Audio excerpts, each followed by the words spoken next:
Hey guys, welcome back to Contest Prep University. I'm Joe Klemczewski with Adam Atkinson, and we're in our Bro Myth series, and we're going to tackle sodium and minerals. So just like as we discussed with water, this is something that I know a lot of people will just have a hard time understanding, but sodium is your friend. You've got to have sodium inside of muscle cells to attract water for that contractibility of the muscle and for the fullness. So Adam, you mentioned in the last episode that if you want to make an immediate impact in your muscle tissue, in your look, you got to think water and then sodium in terms of how you channel that water. And then carbohydrates are something that takes days to assimilate. And so you got to have that trend all week.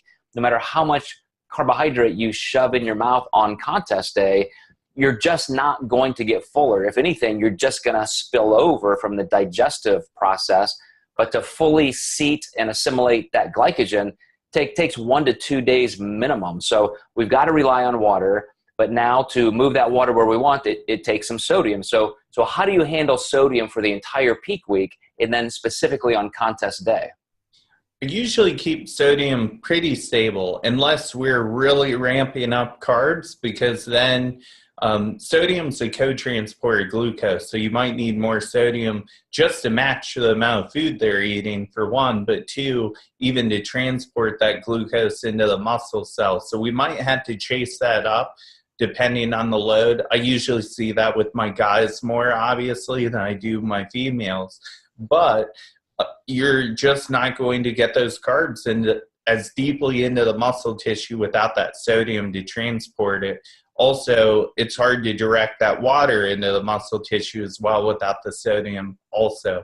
So, a lot of people I'll see, they just deplete their sodium and they look worse and worse and worse.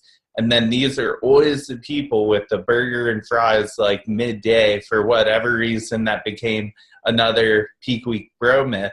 But it's really the sodium that we're seeing work right away. It's nothing to do with the burger and fries, because like you said, it takes a while to assimilate that 1 to 2 days minimum to get into the muscle tissue.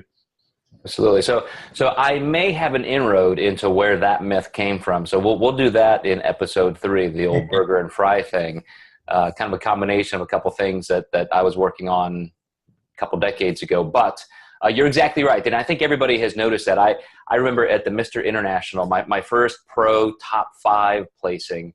And, in the morning I was a little bit flat. I woke up great and I was just moving through the morning. I'm taking care of clients and I'm trying to take care of myself. And just by the time I got to the stage, I was okay, but not my greatest.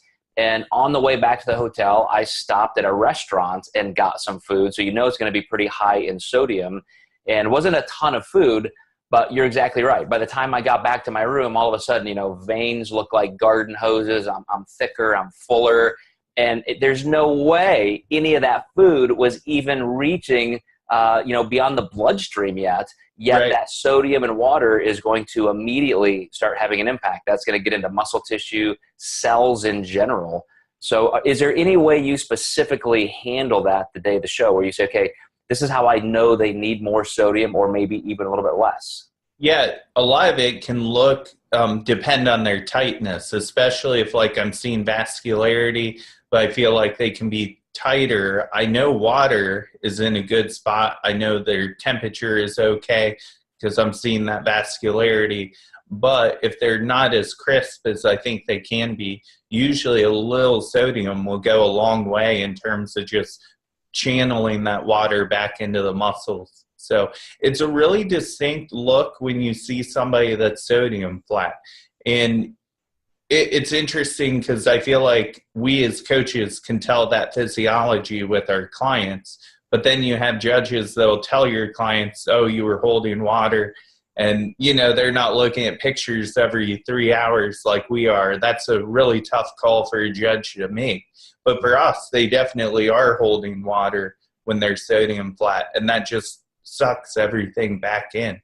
It can happen pretty suddenly too. If somebody's drinking and urinating a lot, they're definitely expelling some minerals with that. So you can definitely add some sodium back in by just asking some strange questions like that, like what's your frequency of urination?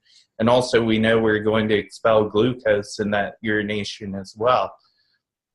Yeah, and you're exactly right. When somebody is flat because they don't have enough sodium, they are going to look a little bit less tight because now that water isn't in the muscle tissue specifically, and the muscle tissue is just flatter. So the volume of the body is decreased. You're not stretching out the skin as much. So it's a good test, like you said, Adam, to even just use a little bit of sodium, have the client take a picture 30 minutes later and see how much then they drew that water back into the muscle tissue. So I'm glad you guys said that, because 30 minutes, it really is that fast of a change when you fix that. And a lot of people are mind blown when they see what a difference 20 to 30 minutes can make after some salt, but it can be paramount for winning your class if you catch it.